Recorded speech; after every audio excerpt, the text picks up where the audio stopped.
క్రీస్తునాథునియందు ప్రియ సహోదరి సహోదరులారా, ఈరోజు సామాన్య కాలంలో 13వ ఆదివారంలో మనం ఉన్నాము. ఈరోజు ఈ పూజా బలి మధుసూదన్ రావు మౌనిక కుటుంబ సభ్యులు ఈరోజు దేవుని పూజని సమర్పించుకుంటున్నారు. వారి పిల్లలు మధుమేహి, భార్గవ్, థామస్లకు దేవుడు నిండుగా మెండుగా దొరకాలని, చదువులో దేవుడు తోడుగా ఉండాలని, వారు ఉన్నత స్థాయిలో ఉండేలా ఈ పూజా సమర్పింపబడుతుంది. మరియు బంగి లక్ష్మీదేవి, వారి కుటుంబ సభ్యులు, పిల్లలు చంద్రకళ, దీపిక, నందిని, వారి అల్లుడు గారు మధుని సమర్పించుకుంటున్నారు దేవునికి. దేవుడు వారి కుటుంబంలో చేసిన మేలులను కృతజ్ఞతగా ఇంకా దేవుడు వారిని దీవించాలని ఈ పూజ సమర్పించబడుతుంది.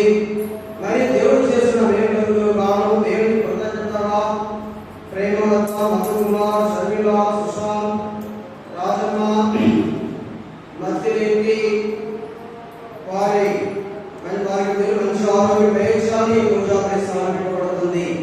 మన తలపులను దేవునికి సమర్పించుకుందాం. మనం తప్పిన పాపం ఒప్పుకొని యేసు యొక్క క్షమాపణని ఈ పూజాలో యోగేశ్వరులో పాల్గొందాం.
Amen.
మాము వెలుగునకు చెందిన పుత్రి పుత్రులుగా చేసితివి. అసత్యమైన అంధకారములో మేము చిక్కుకొనకుండా నీ సత్యము వెలుగునందు మాత్రమే పయనించినట్లు మమ్ము కరుణింపుము. నీతో పవిత్రాత్మతో కలిసి యుగయుగములు జీవించుచు భావించు మా ప్రభువును నీ కుమారుడైన యేసు క్రీస్తు ద్వారా ఈ మనవి చేయుచున్నాము.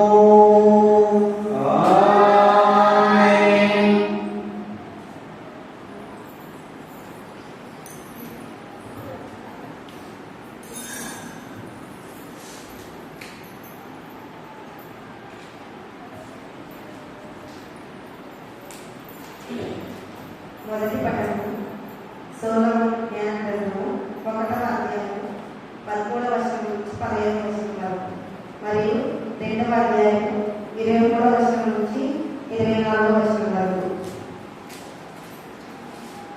మృత్యువును దేవుడు కలిగింపలేదు. ప్రాణులు చనిపోవటను చూసి అతడు సంతోషించాడు. అతడు ప్రతి ప్రాణిని జీవించటకే సృష్టించాడు.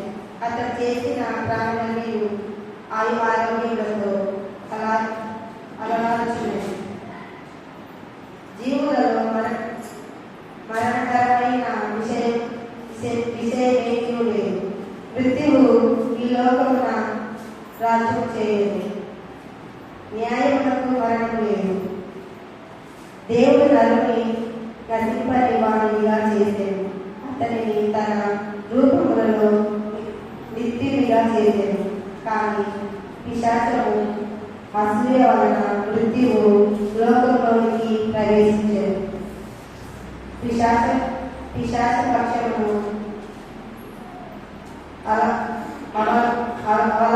అవలంబించు వారి చావును చలిచూతురు. ఇది ఏగిన వారి వరకు తంబుర సితారనాదముతో యేసుని వేదనారండి వీరను గురుగురైన చోట సుందరని స్వామికి తంబుర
విశ్వాసములో, వాక్కులో, జ్ఞానంలో, ఆసక్తిలో, మాపై మీకు గల ప్రేమలో అన్నిటను మీరు భాగ్యవంతులే.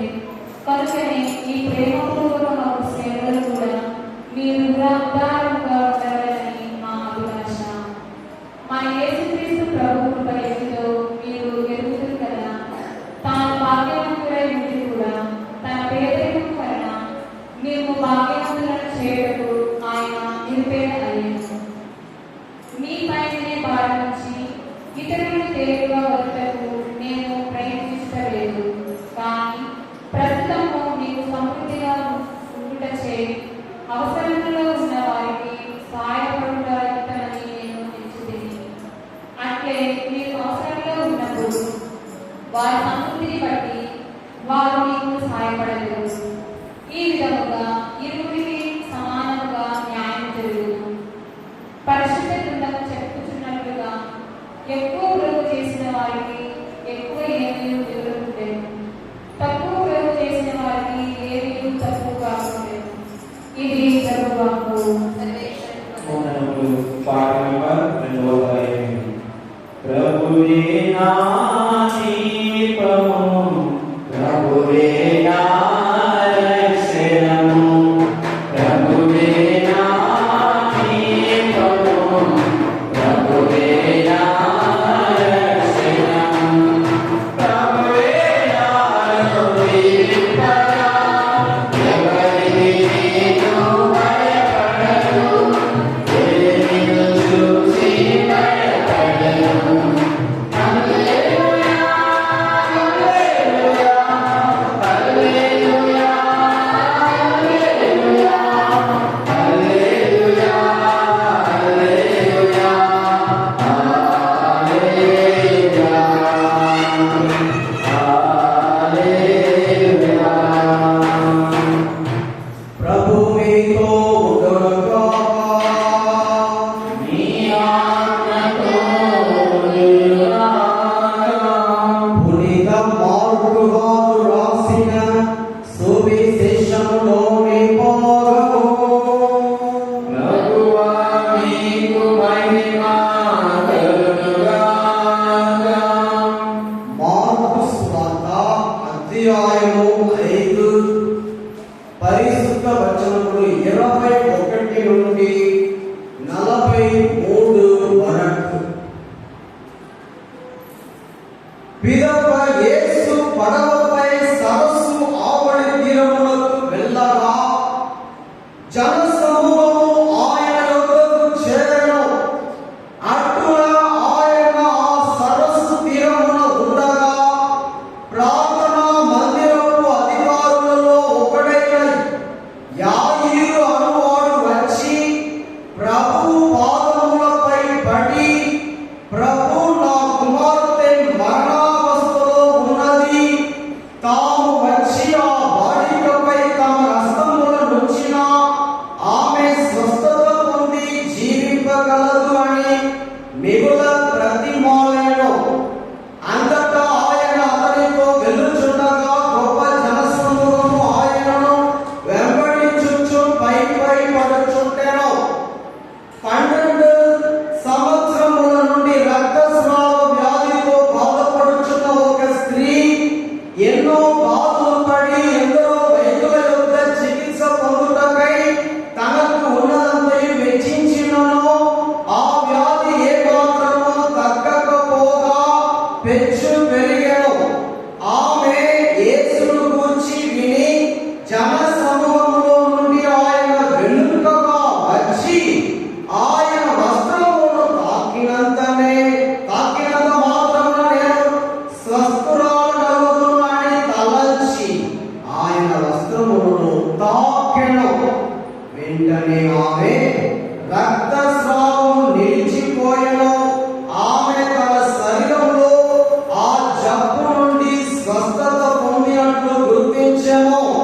అప్పుడు తన నుండి శక్తి వెలువడినదని యేసు గ్రహించి వెనుకకు తిరిగి నా వస్త్రమును తాకిన వారెవరు అని ఆ జన సమూహమును ప్రశ్నించెను. ఆ జన సమూహము తమపై పడుచుండుట చూచుచున్నారు కదా, నన్ను తాకినదెవరని ప్రశ్నించుచున్నారే అని శిష్యులు పలికిరి. తనను తాకినది ఎవరో తెలిసి కొనగలనని ఆయన నలుదిశలు తేరి పారచూచెను. తన స్వస్థతను గుర్తించిన ఆమె భయముతో కడకడ వణకుచు ఆయన పాదములపై పడి జరిగినదంతయు విన్నవించెను. అందుకు ఆయన ఆమెకు, కుమారి, నీ విశ్వాసం నిన్ను స్వస్థపరచును, ఆరోగ్యవతివై సమాధానంతో పోయిరమ్మని పలికెను. ఇంతలో కాపలా మంది రాత్యక్షకుడు యాయీరు ఇంటి నుండి కొందరు వచ్చి, నీ కుమార్తె మరణించినది, గురువును ఇంకా శ్రమ పెట్టగా అని యేసు వారి మాటలను లక్ష్య పెట్టక ఆ మంది రాత్యక్షకునితో, నీవు ఏ మాత్రము ధైర్యపడకు, విశ్వాసం కలిగి ఉండవు అని చెప్పాను. పిదప పేతురు, యాకోబు మాదిరి సోదరుడు యోహాను మాత్రము తన వెంట తీసుకొని ఆ అతివారి ఇంటికి వెళ్ళాను. అచ్చట జనసమూహము గొల్లున ఏడ్చుటయు ప్రలాపించుటయు చూచి ఆయన లోపలికి ప్రవేశించి, మీరు ఏలైట్లు గోలగా ఏడ్చుచున్నారు, ఈ బాలిక నిద్రించుచున్నది కానీ చనిపోలేదు అని వారితో పలికాము. అందులోకి వారు ఆయనను హేళన చేసి ఆయనను యేసు అందరిని వెలుపలకు పంపి ఆ బాలిక తల్లిదండ్రులతోనూ తన శిష్యులతోనూ బిడ్డ కరుడి ఉన్న గదిలో ప్రవేశించును. ఆ బాలిక చేయి పట్టుకొని తల్లిదండ్రుని అనెను. ఆ బాలిక, ఓ బాలిక, నెమ్మదితో చెప్పుచున్నావు అని ఈ మాటలకు అర్థము. వెంటనే ఆ బాలిక లేచి నడవసాగెను. ఆమె 12 ప్రాయము కలది. అది చూచిన జనులందరూ ఆశ్చర్యచకితులై దీనిని ఎవరికి వెల్లడింపకూడని యేసు వారిని గట్టిగా ఆజ్ఞాపించి ఆమెకు తిరుటకు ఏమైనా పెట్టుడు అని చెప్పాను. ఇది క్రీస్తు సువిశేషము.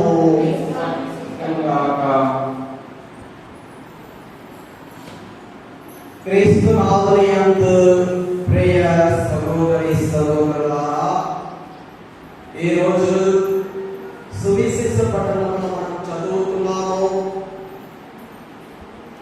యాయీరు మరియు ఒక స్త్రీ యేసు ప్రభు మీద విశ్వాసము కలిగి ఉన్నారు. ఈ స్త్రీ 12 సంవత్సరాలుగా రక్తస్రావ వ్యాధితో బాధపడుతుంది. ఈ వ్యాధి వలన తన దగ్గర ఉన్న ఆస్తిని అమ్మి చికిత్స పొందుకోవాలని ఖర్చు పెట్టింది. ఈ వ్యాధి వలన తన దగ్గర ఉన్న డబ్బును ఖర్చు పెట్టి చికిత్స పొందుకోవాలని ఆమె ఖర్చు పెట్టింది. తన దగ్గర ఉన్న డబ్బంతా పోయింది. తన దగ్గర ఉన్న ఆస్తి అంతా అమ్మేసింది. ఇంకా తన దగ్గర ఏమీ లేదు. కానీ వ్యాధి మాత్రం తగ్గలేదు. కానీ వ్యాధి ఇంకా అధికంగానే ఎక్కువగా అధికమవుతూ ఉంది. ఎందరో వైద్యుల దగ్గరకు వెళ్ళి ప్రయత్నించింది, ప్రయోజనం లేదు. ఒక్కరోజు 2 రోజా, 12 సంవత్సరాలుగా.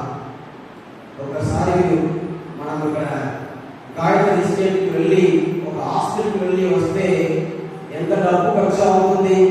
ఎక్స్రే తీయాలి, స్కానింగ్ తీయాలి, బ్లడ్ టెస్ట్, మరియు ఇంకా రకరకాల టెస్టులు, మరి వారి ఫీజు, వీరి ఫీజు, మందులు, అది ఇది అని అన్నిటినీ మనము అన్నిటికీ ఇచ్చి రావాలంటే కనీసం 5,000 కావాలి. 5,000 ఉంటేనే మనం ప్రైవేట్ హాస్పిటల్కి వెళ్ళగలము. లేదంటే గవర్నమెంట్ హాస్పిటల్, అక్కడ కూడా కొన్ని మన మందులు కొనాలి. కాబట్టి ఈ స్త్రీ పాపం తన దగ్గర ఉన్న డబ్బు అంతా ఖర్చు పెట్టింది. పాపం చివరికి ఏ లాభం లేదు. యేసు ప్రభు గురించి తెలుసుకొని యేసు ప్రభువే నాకు సహాయం చేయాలి, యేసు ప్రభువే నాకు విడుదల ఇవ్వాలి అని చెప్పి యేసయ్య వస్త్రాన్ని తాకితే చాలని చెప్పుకొని ముందుకు వచ్చింది. ప్రజలందరూ యేసు ప్రభు చుట్టూ ఉన్నారు, పై పడుచు ఉన్నారు ప్రజలు ఆయన మీద. మరి జనసమూహం హేళనగా ఉన్నారు. ఈ స్త్రీ మెల్లగా నడుస్తుంది. మెల్లగా నడుచుకొని వెళ్ళి యేసయ్య వస్త్రాన్ని తాకింది, స్వస్థత పొందింది.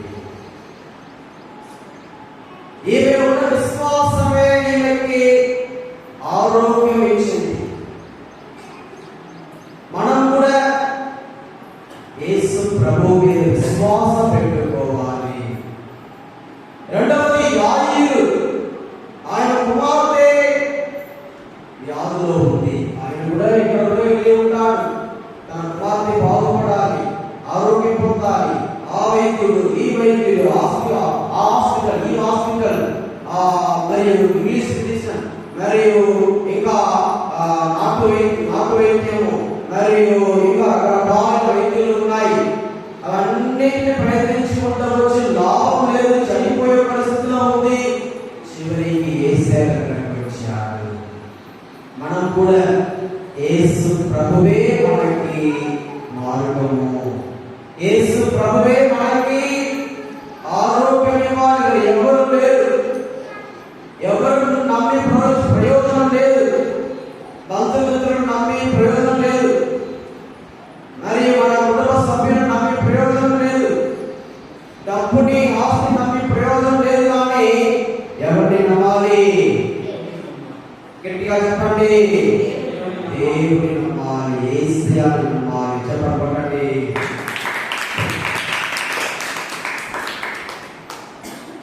కీర్తన 50:15 వచనం చదవండి. కీర్తన 50:15. అటు పిమ్మట మీ ఆపదలలో మీరు నాకు మొరపెట్టుడు, నేను మీకు ఇక్కట్టును తొలగించును. నేను మీ ఇక్కట్టును తొలగించును. మీరు నన్ను కీర్తింపవచ్చును. ఆపద వచ్చిందా, అపాయం వచ్చిందా, కీడు వచ్చిందా, అప్పుడు ఎవరిని పిలవాలి? దేవుణ్ణి పిలవండి. ఆపదలు వచ్చినప్పుడు దేవుని పిలవడానికి నేర్చుకో. దేవుని పిలిచినట్లయితే నీకు జీవము.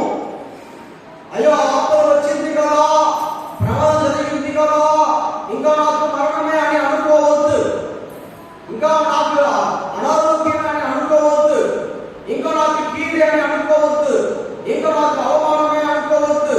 కానీ దేవుని పిలిచినట్లయితే మీకు జీవము. చెప్పండి.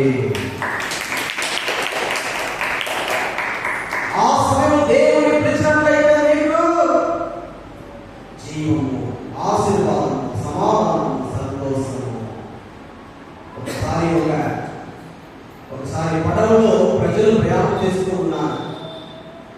పడవలో ప్రయాణం చేస్తూ ఉన్నప్పుడు అనుకోకుండా ఆ పడవలో ఒక ద్వారము, ఒక హోల్ ఏర్పడింది, ఒక ద్వారం ఏర్పడింది. ఆ పడవ నడుములో మధ్యలో దానివల్ల నీళ్లు పడవలోనికి రావడం ప్రారంభమైంది. మెల్లగా ఆ నీరు బయటికి వస్తుంది. ప్రజలందరూ ప్రయత్నించారు, ఆ నీటిని తీసి బయట పోస్తూ ఉన్నారు. కానీ ఇంకా ద్వారం పెద్దగా అవుతూనే ఉన్నాయి. మునిగిపోయే పరిస్థితిలో ఉంది. ప్రజలు తమ యొక్క ప్రయత్నించారు, తమ బలను ఉపయోగించారు, జ్ఞానం ఉపయోగించారు, కానీ లాభం లేదు. ఇప్పుడు ఆ పడవ కెప్టెన్ ఏం చేశాడంటే తన గదిలోనికి వెళ్ళి తలుపు మూసుకొని దేవుని ప్రార్థించడం మొదలుపెట్టాడు. దేవా, మేము చనిపోయే పరిస్థితిలో ఉన్నాము, మాకు సహాయం చేయాలి. దేవా, ఈ మధ్యలో, ఈ సముద్రం మధ్యలో ఉన్నాము, మాకు సహాయం చేసేవారు ఎవరు లేరు. ఎవరు కూడా దగ్గర పడవ కూడా లేదు. ఎవరు సహాయం చేయడానికి రాలేదు. మీరే మాకు సహాయం చేయాలి. దేవాని పరలోకపు తండ్రిని యేసయ్యని ఆత్మదేవుని ప్రార్థించాడు. ప్రార్థిస్తూ ఉన్నప్పుడు ఒక వ్యక్తి పరిగెత్తుకొని వచ్చి చెప్పాడు, సార్, నీళ్లు రావడం తగ్గిపోయినాయి, ఏమైందో తెలియదు, ఇప్పుడు నీళ్లు రావడం లేదు. అవునా? ఆయన వెళ్ళి చూస్తే నీళ్లు రావడం లేదు. ప్రశాంతంగా తమ ప్రయాణంలో కొనసాగారు. ఆ సముద్రం ఒడ్డుకు బయటికి వచ్చిన తర్వాత చూస్తున్నారు, ఏమైంది, ఎట్లా ఈ ద్వారం మూయబడినది, ఏమి జరిగింది, ఎట్లా జరిగింది అని అందరికీ ఆశ్చర్యం. అప్పుడు ఆ ద్వారమును చూసినట్లయితే ఒక పెద్ద చేప ఆ ద్వారంలోనికి వెళ్ళి, ద్వారం ఉంది, ఈ చేప వెళ్ళి ఏమైంది, స్ట్రక్ అయిపోయింది. ఆ చేప స్ట్రక్ అయిపోయింది కాబట్టి నీరు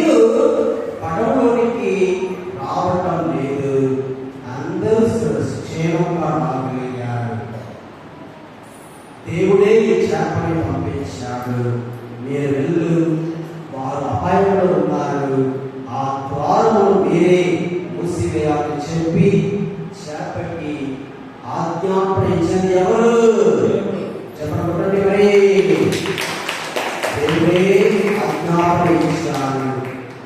యోనా ప్రవక్తను ఏ విధంగా దేవుడు కాపాడాడు? చేపకి ఆజ్ఞాపన ఇచ్చాడు, వెళ్ళు, ఆయనని మీరు మింగాలి, మరియు 3 రోజులు 3 దినాల తర్వాత ఆ సముద్రం బయట తిరిగి బయట ఉమ్మి వేయాలని ఆజ్ఞ ఇచ్చాడు దేవుడు. కాబట్టి చేప ద్వారా యోనా ప్రవక్తను దేవుడు కాపాడాడు. కాబట్టి అదేవిధంగా ఈ పడవను దేవుడు కాపాడాడు. మనం కూడా ఇలాంటి పరిస్థితిలో ఉన్నప్పుడు అయ్యో అయిపోయింది నా జీవితం, ఇలాంటి వ్యాధి వచ్చింది, డాక్టర్ చెప్పేసారు నీకు అంతే చనిపోతున్నారు, మీకు ఇంకా ఆరోగ్యం రాదు అని చెప్పినట్లయితే మనం అంగీకరించకూడదు. ఆ మాటను నేను అంగీకరించను, నాకు జీవం కావాలి అని చెప్పి ప్రార్థించుకోవాలి. మరణాన్ని ఎప్పుడు కూడా మీరు ఏం చేయకూడదు, స్వీకరించవద్దు. మీరు స్వీకరిస్తేనే మరణం మీ దగ్గరికి వస్తుంది. మీరు అంగీకరించకుండా అది రాదు. ఒక వ్యక్తి మరణిస్తున్నారంటే ఆయన అంగీకరించడం వలననే మరణాన్ని పొందుకుంటున్నారు. ఆ మరణాన్ని అంగీకరించవద్దు. ఎలాంటి పరిస్థితుల్లోనైనా, ఎలాంటి ఘోరమైన వ్యాధి అయినా మనం వద్దు అని చెప్పండి. నోరు తెరచి నాకు జీవము కావాలి, నాకు ఆశీర్వాదం కావాలి, నాకు జీవము ఆశీర్వాదం కావాలని మీరు చెప్పాలి. జీవాన్ని స్వీకరించుకోవాలి. అప్పుడు దేవుడు జీవము వస్తుంటాడు, సంతోషాన్ని వస్తుంటాడు. ఇదే రహస్యం అన్నమాట. కాబట్టి ఇక్కడ ఇద్దరు కూడా ఆ స్త్రీ మరణాన్ని స్వీకరించేది 12 సంవత్సరాలుగా వ్యాధిలో ఉన్నప్పటికీ కూడా ఆమె మరణాన్ని వద్దు అని చెప్పింది. నాకు మరణం వద్దు అని ధైర్యంగా ఉండేది. మనం ధైర్యంగా ఉండాలి. ఆ యాజకుడు కూడా అదేగా జీవము పొందుకున్నాడు తన కుమార్తెకి. మీ కుటుంబ సభ్యులు ఒకవేళ అనారోగ్యంతో ఉంటే మీరేం చేయాలి? దేవుని దగ్గర జీవం అడగాలి, ఆశీర్వాదం అడగాలి. దేవుడు దీవిస్తాడు. మనము జీవం అడుగుతున్నామా, ఆశీర్వాదం అడుగుతున్నామా అని దేవుడు ఎదురు చూస్తూ ఉన్నాడు. కీర్తన ఇంకొక వచనం చదువుకుందాం. సామెతలు 3:5. సామెతల గ్రంథం 3వ అధ్యాయము 5వ వచనము. నీవు మనస్ఫూర్తిగా దేవుని నమ్ము, నీ తెలివితేటల మీద ఆధారపడకుము. అందరూ చెప్పండి వచనము. నీవు మనస్ఫూర్తిగా దేవుని నమ్ము, నీ తెలివితేటల మీద ఆధారపడకుము. మరొకసారి, నీవు మనస్ఫూర్తిగా దేవుని నమ్ము, నీ తెలివితేటల మీద ఆధారపడకుము. ఇది మీ హృదయంలో పెట్టుకోవాలి వచనము. సామెతలు 3:5. ఇర్మియా 17:7-8.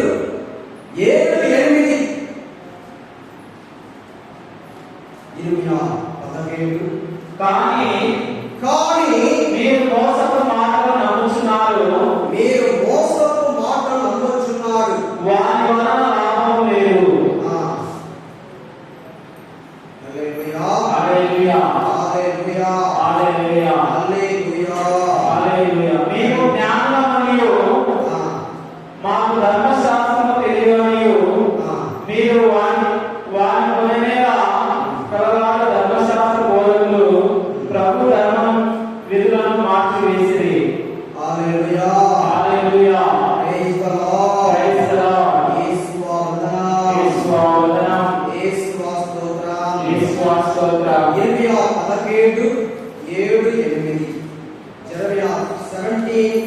7 అండి. కానీ కానీ నన్ను నమ్మి ప్రభువును నమ్మి నాపై ఆధారపడు వానిని నాపై ఆధారపడు వానిని నేను దీవించును.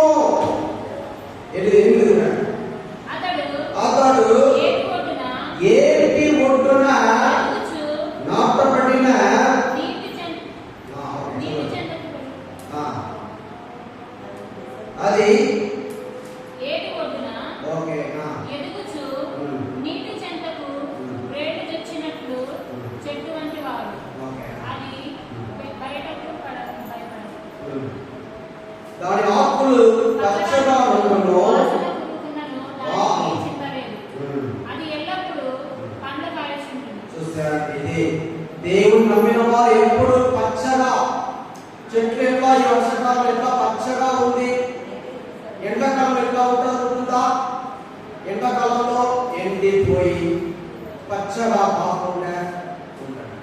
కానీ దేవుని నమ్మిన వారు ఎట్లాగే ఉంటారు, పచ్చగా ఎప్పుడు కూడా పండ్లు ఇచ్చే చెట్టులాగా ఉంటారు. దేవుని నమ్మండి, దేవుని విశ్వసించండి, దేవుని మీద భారం వేయండి, దేవుడు ఆశీర్వదిస్తాడు.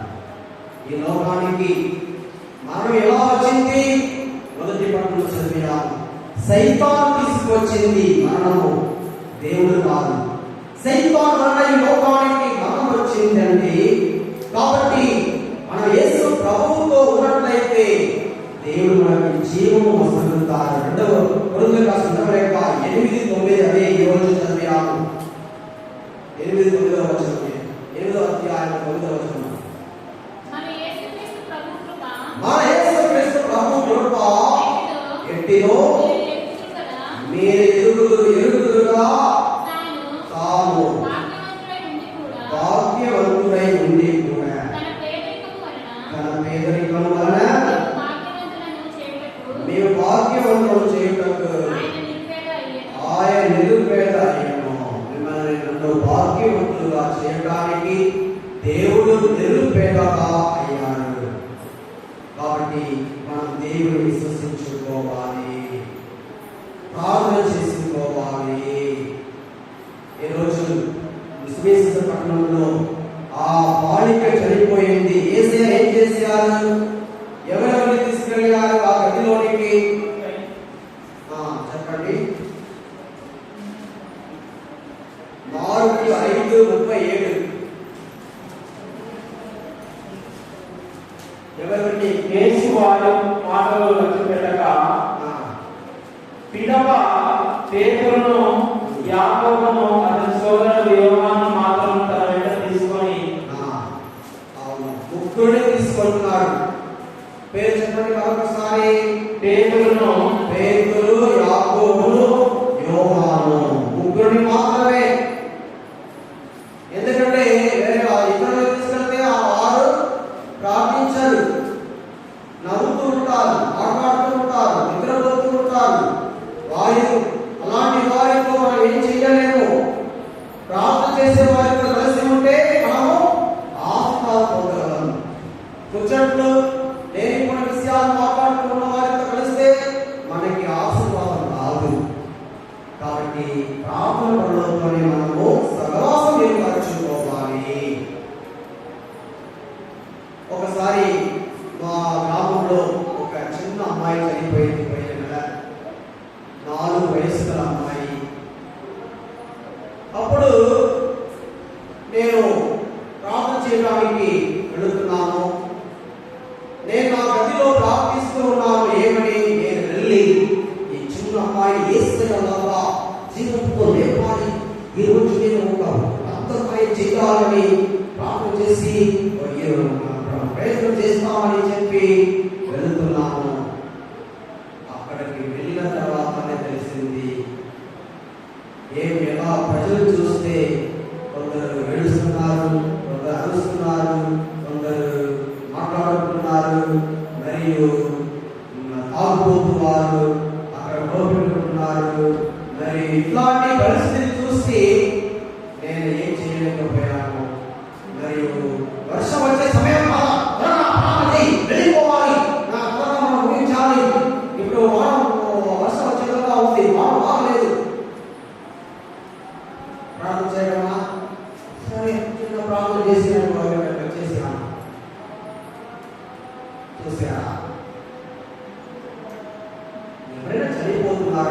చనిపోయారంటే ఆ సమయంలో ఎవరికి కూడా ఎప్పుడు కూడా మందులు కొని ఇవ్వకూడదు, సహాయం కొని ఇవ్వకూడదు ఎవరికి. అట్లా చేసినట్లయితే నీకు మరియు అది మనకి సావం. సహాయం కొని ఇవ్వటము, మందులు కొని ఇవ్వటము, మన ఇంటిలో అప్పుడే అందరూ ఉంటారు, ఒక అందరూ ఉంటేనే బాగుంటుంది అని చెప్పి ఇలాంటి కార్యాలు చేయవద్దు. దేవునికి ఇష్టం లేని కార్యము. ఎవరు చనిపోయారంటే ప్రార్థన చేయండి, దేవుని స్తుతించండి, దేవుని పాటలు పెట్టండి, చాలు, దేవుడు ఆస్వాదిస్తారు. కాబట్టి తాగుబోతు వారిని మీరు ఎంటర్టైన్ చేయవద్దు, వారి ఇంటికి ఉండాలని అనుకోవద్దు. నలుగురు ఉంటే చాలు, ప్రార్థన చేసేవారు నలుగురు ఉంటే చాలండి. కాబట్టి ఎవరైనా చనిపోయారంటే లేనిపోని విషయాలు చేయవద్దు. హల్లెలూయా, ప్రైజ్ ది లార్డ్, హల్లెలూయా, హల్లెలూయా. కాబట్టి హడావిడి చేయకూడదు, హడావిడి చేస్తూ ఉంటారు అందరూ. కాబట్టి మన గ్రామం అలాంటి గ్రామం కాదు, ఇద్దరు ముందు తాగడం లేదు, మంచివారందరూ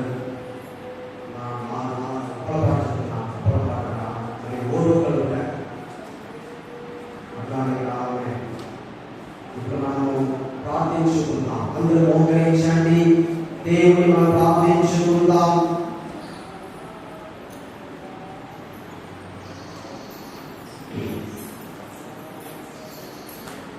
ప్రార్థనలే పయనము, ప్రార్థనే ప్రాకారము, ప్రార్థనే ప్రాణాయము, ప్రార్థనలే పయనము, ప్రార్థనలే పయనము, ప్రార్థనే ప్రాకారము, ప్రార్థనే ప్రాణాయము, ప్రార్థనలే పయనము.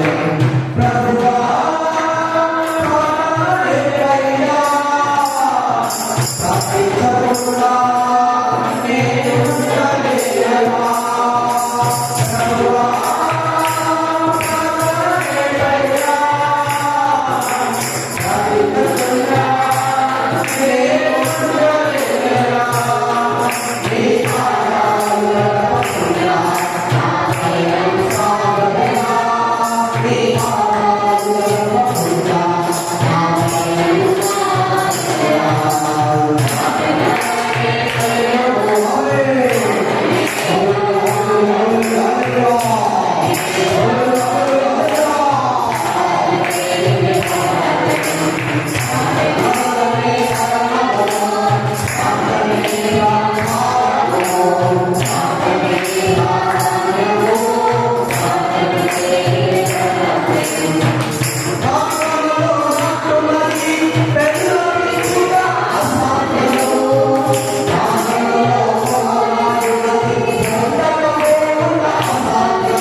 మంచి ఆరోగ్యం ఇవ్వండి యేసయ్యా. ఈ సంఘాన్ని అభివృద్ధి పరచండి, సంఘ పెద్దలను దీవించండి, ఉపదేశం దీవించండి, సంఘ స్త్రీలను దీవించండి, చిన్నారి పిల్లలను దీవించండి, యువతి యువకులను ఆస్వాదించండి, అందరిని ఆస్వాదించండి. ప్రభువా చేతులు వాదులుగా ఉండండి, కాపాడండి, నడిపించండి. యేసయ్యా యేసయ్యా నీకే స్తోత్రం. Thank you Jesus. వందనాలు యేసయ్యా. అనండి, కాపాడండి, కొట్టండి, అభిషేకించండి. ఆశల్లో పిల్లల్ని దీవించండి. వారికి చదువు, జ్ఞానము, బుద్ధి, తెలివితేటలు చేయండి, కాపాడండి. ప్రభువా యేసయ్యా నీకే స్తోత్రం. వందనాలు. Thank you Jesus. Hallelujah hallelujah hallelujah hallelujah. యేసయ్యా నీకు సమాధానం వస్తుంది కాక, యేసయ్యా నీకు సంతోషం వస్తుంది కాక, యేసయ్యా కష్టముతో మీ అందరిని తాకును కాక, యేసయ్యా మీ కుటుంబాన్ని దీవించును కాక. యేసయ్యా అందరిని తాకుతూ ఉన్నాడు, అభిషేకిస్తూ ఉన్నాడు. Thank you Jesus. యేసయ్యా నీకే స్తోత్రం. వందనాలు. Thank you Jesus. Thank you Jesus.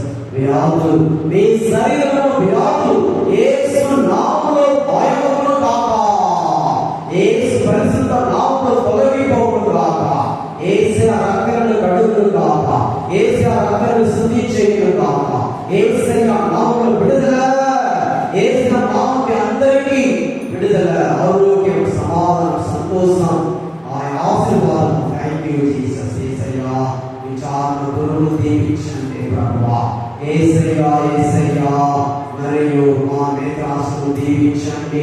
Bishop కోరలాల్ జోనస్ని ఆశీర్వదించండి. ఆయనకు మంచి ఆరోగ్యం దయచేయండి. ఆయన చేసిన ప్రతి కార్యాన్ని దీవించండి ప్రభువా. గురువుల కన్యాస్త్రాలను దీవించండి. Thank you Jesus. Thank you Jesus. మా కరుణ పట్టణాన్ని దీవించండి ప్రభువా. ప్రజలందరినీ ఆశీర్వదించండి.